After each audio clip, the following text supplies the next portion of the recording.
ఒక చిన్న గ్రామంలో ఒక సాధారణ రైతు ఉండేవాడు.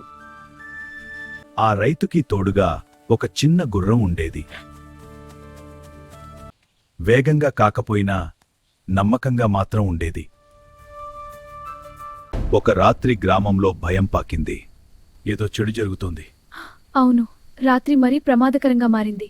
ఏదో కొంత సమయం గడిచాక అందరూ ఇంటికి వెళ్ళిపోయారు. అడవిలో నుంచి 4 దొంగలు గ్రామంలోకి వచ్చారు.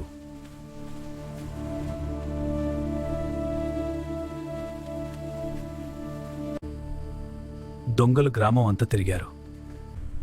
ఆ దొంగలను చూసిన గ్రామస్తులు భయంతో ఇంటి లోపల ఉన్నారు. ఆ దొంగలు ఇంతలో రైతు ఇంటివైపు వచ్చారు. రైతు ఇంటిలోనే ఉన్నాడు, తలుపులు తీయలేదు.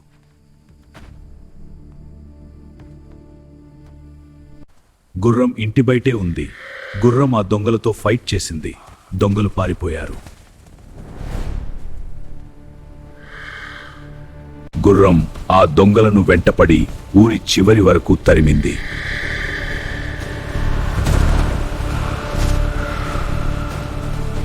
ఆ రోజు నుంచి అది కేవలం గుర్రం కాదు, గ్రామం హీరో అయ్యింది.